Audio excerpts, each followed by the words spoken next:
degree of what year? Yeah, very good.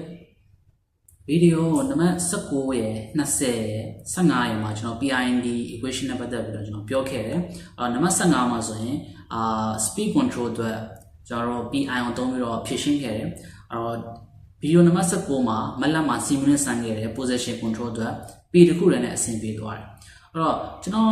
ဒီ video မှာတော့တကယ်လို့ကုတ်တွေနားမလည်ဘူးဆိုလို့ရှိရင်အဲ့ဒီ video 3ခုကို15ရဲ့19ရဲ့20ပြန်သွားကြည့်ဖို့ကျွန်တော်အကြံပြုလိုတယ်။အဲ့တော့ပြီးမှပဲဒီဗီဒီယိုကြည့်မှဆိုရင်အများကြီးနားလည်ဖို့ထောက်ကူဖြစ်လိမ့်မယ်။ programming ပိုင်းကုတ်တွေပိုင်းနော်။ကုတ်ကိုတော့ကျွန်တော် electron lab ဆိုတဲ့ကျွန်တော်ရဲ့ GitHub account မှာကျွန်တော်တင်ထားပေးတယ်။ဒီ LAN PIN using Arduino ဆိုတဲ့ folder ထဲမှာထည့်ထားပေးတယ်။ဒီမှာ control position ဆိုတဲ့နေရာမှာဒီကုတ်ရှိဒီကုတ်ကိုကျွန်တော် copy ကူးပြီးတော့ Arduino ထဲထည့်လိုက်။ Arduino ထဲမှာဆိုရင်တော့ yellow speed control လုပ်ပြီးသွားပြီဆိုရင်တော့ဒီမှာအများကြီးမပြောင်းသွားရပါဘူး။ဒီမှာဆိုရင်sub point က degree ဖြစ်တဲ့အတွက်90ပြောင်းလိုက်အဲ့တော့ကတော့20 rpm ဆိုတော့20ပေါ့ဒီမှာတော့90 degree ပြောင်းသွားမယ်ကျွန်တော်ဒီမှာတော့ tuning ဟို p ရော i ရော d ရောထည့်တာပဲကျွန်တော်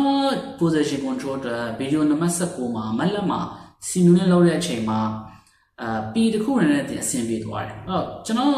ဟွာကြီးက hardware က p နဲ့တင်အဆင်ပြေနေတယ်ကျွန်တော် motor ဒီမှာတော့ခင်ဗျားတို့ motor တွေက p တခုနဲ့အဆင်ပြေချိန်မှာပြင်မှာI လိုရင်လိုမယ် D လည်းလိုရင်လိုမယ်အဲ့ဒါကြောင့်ကျွန်တော် equation တစ်ကြောင်းလုံးထည့်ထားပေးတယ်ဒီမှာအများကြီးမပြောင်းလဲပါဘူး speed control နဲ့ဒီမှာဆိုရင် okay ဒီမှာ flow angle ကောင်း360 cp cp ရတာမို့သုံးပြီးတော့ကျွန်တော် Arduino ကလာတဲ့ကုန်းpass count တွေကိုအငိုရာကောက်တွေကိုdegree ပြောင်းထားပေးတယ် angle ဆိုတာ degree ကျွန်တော်တို့ speed control တော့က rpm ပြောင်းထားပေးတယ်မှတ်မိလားမသိ rpm equation သုံးလိုက်ဒီနေရာမှာဒီမှာတော့ degree လိုချင်တာဖြစ်တဲ့အတွက် angle equation သုံးထားပြီ degree ပြောင်းလိုက်တယ် okay ပြီးတော့ရင်ဒီ error sub point angle ဒါ is နားလည်တယ်ဒါကြီးကျွန်တော်ပြောပြီးသွားပြီအဲ့တော့ဒီမှာဒါက PID ရဲ့ full equation ဒီအပိုင်းနှစ်ပိုင်းကိုတော့PI control သုံးပြီးတော့ speed control လုပ်ခဲ့တယ်အမှလည်းကျွန်တော်ပြောပြီးသွားပြီအဲ့တော့ဒီမှာ KD ပိုင်း derivative ဒီပိုင်းကကျွန်တော် video 20မှာD ဘယ်လိုလုပ်လဲဆိုတော့ရှင်းပြခဲ့တယ်ဒီမှာ derivative ကိုတော့သူကအတန်ခွဲထုတ်ပြီးတော့ error တွေကနေ less error ကိုနှုတ်လိုက်တယ် error မှာည less error အကြောင်းသိချင် video 20ကိုသွားကြည့်ဖို့ကျွန်တော် recommend ပေးတယ်ဒီဟာပဲကျန်တာဘာမှမပါဘူးဒီမှာ anti wind up okay wind up ပြန်လုပ်ထားတယ် anti wind up အဲ့ဒီအကြောင်းတော့နောက်ထပ် video မှာကျွန်တော်ဒါနည်းနည်းလေးရှင်းပြတယ်ဒါပေမဲ့အခုနားမလည်ရင်လည်းပြဿနာမရှိဘူးကျွန်တော် join လုပ်လို့ရတယ်အဲ့တော့ပထမဆုံးကျွန်တော်တို့ join လုပ်မယ်မလုပ်ခင်ကျွန်တော်တို့ဒီ hardware အတွက် circuit ဆင်ရမယ်အဲ့ circuit ကတော့ဒီပုံစံတိုင်းဖြစ်လိမ့်မယ်ကျွန်တော် speed control နဲ့အတူတူပဲ speed control မှာဆင်တဲ့ circuit အတိုင်းပဲခုသတိပေးလို့တာကဒီမှာ Arduino ရဲ့ ground နဲ့ motor driver ရဲ့ ground ကို common ground ချဖို့မမေ့ပါနဲ့ဘာလို့ဆိုအများစုအဲ့ဒါကိုမေ့ပြီးတော့ motor မလဲတဲ့ပြဿနာကြုံပါကျွန်တော်လည်းခဏခဏကြုံပါတယ်နော် okay circuit diagram တော့ဒီတိုင်းပဲ okay ကျွန်တော် tuning စပြီးတော့လုပ်မယ်အဲ့တော့ KPO 1နဲ့စပြီးတော့ tuning လုပ်မယ်ကျွန်တော် system ကြီးက P တစ်ခုတည်းနဲ့အဆင်ပြေနိုင်ရရှိတယ်ဘာလို့မက်လက်မှာကျွန်တော်ဆန်းခဲ့တယ် okay ကျွန်တော် program ကို upload လုပ်မယ်ပြီးတော့ရင် serial plotter ကို frame နဲ့ကြည့်ကြည့် okay output ရတက်လာတယ်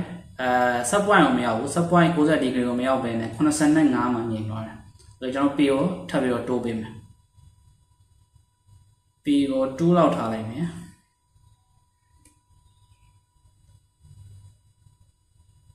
program upload လုပ်လိုက်မယ် okay serial plotter ကိုဖွင့်လိုက်မယ်ဆိုတော့ overshoot ဖြစ်သွားပြီ100နဲ့100 degree 100ကျော်သွားပြီကျွန်တော်လိုချင်တာ90ပဲအဲ့တော့ P တန်ဖို့အရင်များသွားပြီပြီးတော့ထပ်ရှော့မယ် 1.5 လောက်ထားကြည့်မယ် upload လုပ်လိုက်မယ်ပြောရင် serial plotter ဖွင့်ကြည့်လိုက်မယ် okay overshoot ဖြစ်နေတော့မယ်ပြန်လျှော့ဦးမယ်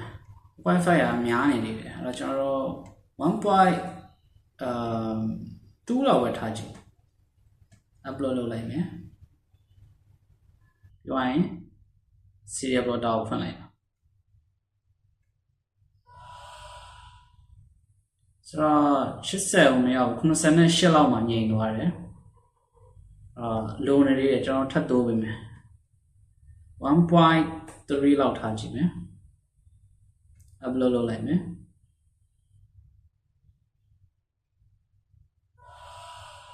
okay serial plotter ဖွင့်လိုက် okay တော်တော်လေးကိုနီးစပ်သွားပြီ okay ကျွန်တော် reset လုပ်နေကြည့်မယ်နောက်တစ်ချိန်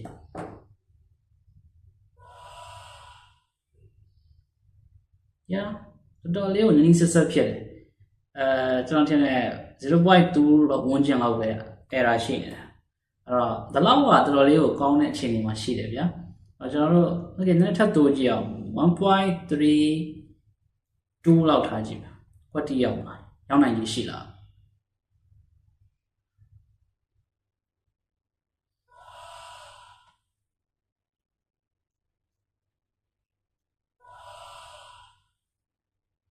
နည်းနည်းလေးကြော်တ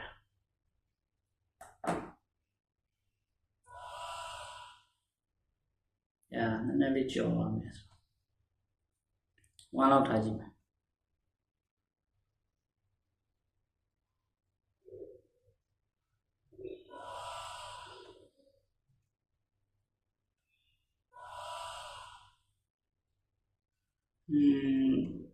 နည်းနည်း30 1.3 ပဲထားကြည့်ကျောင်းရင် serial plotter ဖွင့်ကြည့်မယ်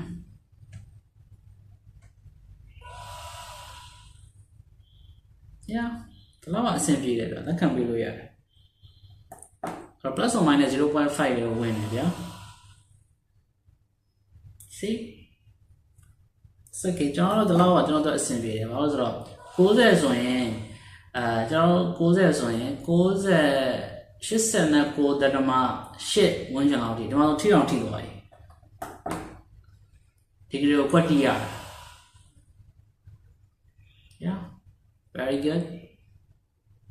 ကျွန်တော် okay ကျွန်တော် 1.3 နဲ့ကျွန်တော် out degree ရအဆင်ပြေသွားတယ်ဆိုတော့